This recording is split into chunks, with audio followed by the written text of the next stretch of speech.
Dentro de un aporte más de opinión laboral, hoy hablemos de la fórmula para hacer un embargo salarial. En principio y por derecho constitucional, los salarios son intocables, es decir, no se pueden negociar, son propios de la persona que desempeña las labores.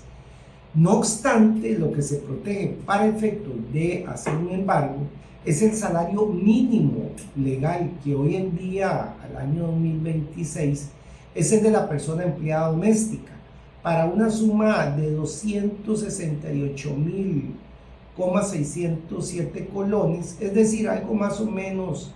a como está el dólar hoy, de 535 dólares, y al que no se le debe hacer rebajo por concepto alguno. Ahora bien, veamos que conforme al artículo 172 del Código de Trabajo, que es el que señala la fórmula, se dejó para las personas que ganen más de esa suma, incluidas las comisiones, pagos extras y todo lo que se catalogue como salario, la posibilidad de hacerles embargo salarial por orden judicial o deducción voluntaria cuando se haya acordado en un proceso, por ejemplo, de pensión alimentaria, todo lo cual la parte patronal deberá respetar. En este sentido, hay pronunciamientos del Ministerio de Trabajo, por ejemplo, el 276 y el 282, ambos del año 2024, que vienen a explicar precisamente la fórmula y el procedimiento para poder realizar los mismos. En primer lugar, hay que calcular el salario líquido que queda después de deducir las cargas sociales, o sea, los aportes a la seguridad social y lo atinente a la renta en caso de corresponder, verificando que sea igual o mayor al mínimo legal, es decir, al del servicio doméstico. En caso de ser igual, no hay posibilidad de rebajo alguno, pero si es mayor, ahí es donde empieza la fórmula para aplicar el rebajo por concepto de embargo. Segundo, se debe determinar el monto de la primera porción a la que podría aplicarse la octava parte dispuesta en el Código de Trabajo,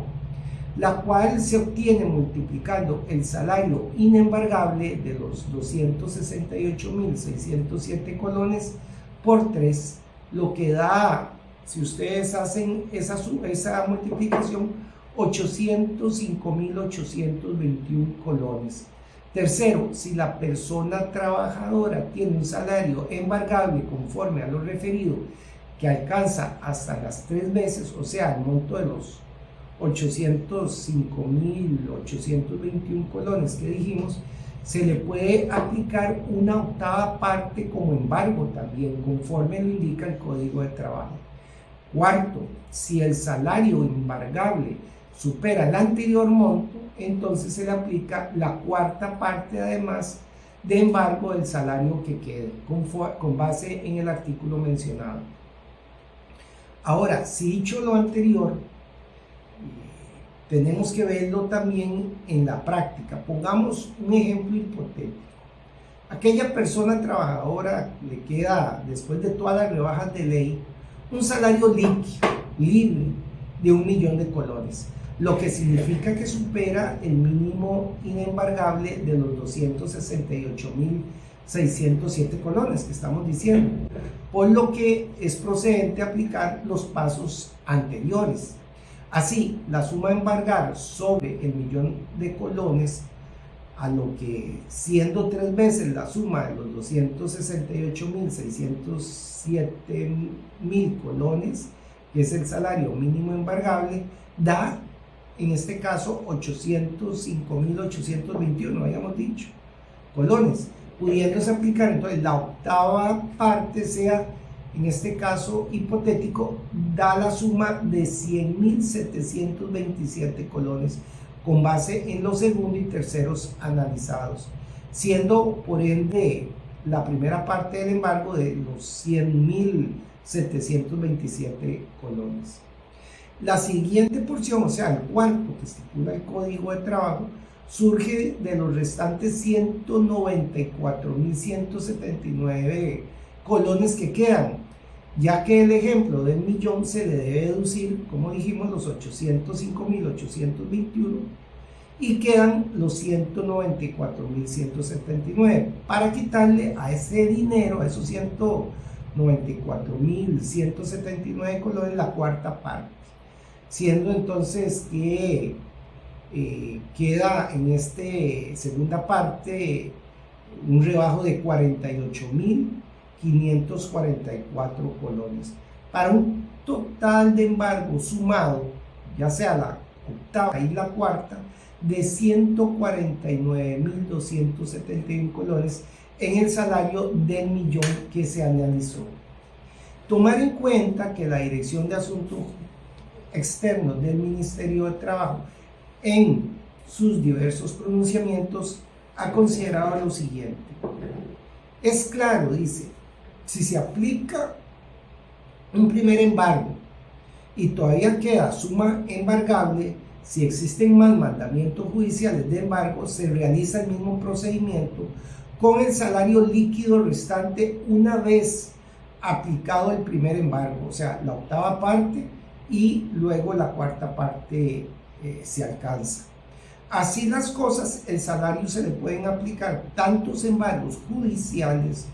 como suma embargable posea. De otra forma, si con el primer embargo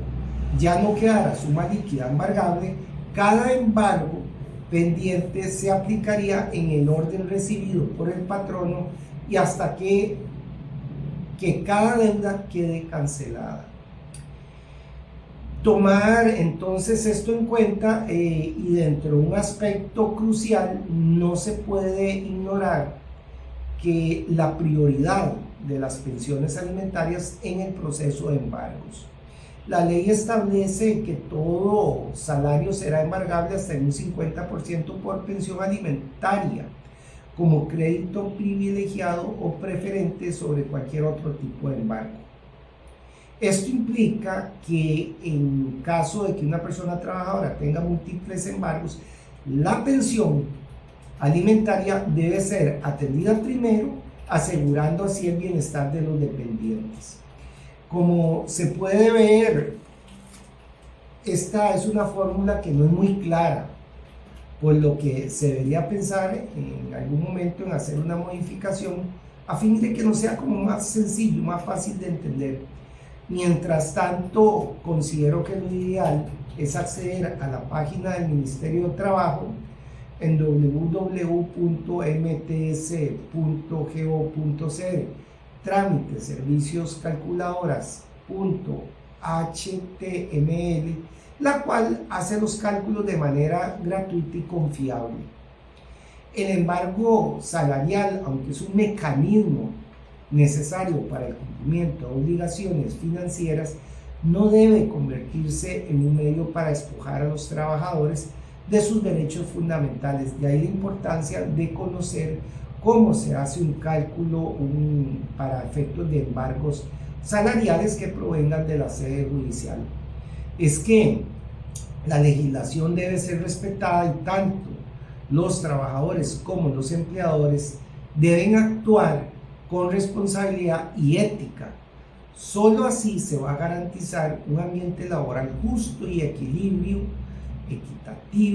donde los derechos de todos sean respetados.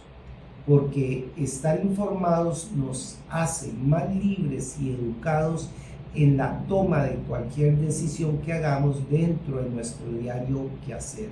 laboral.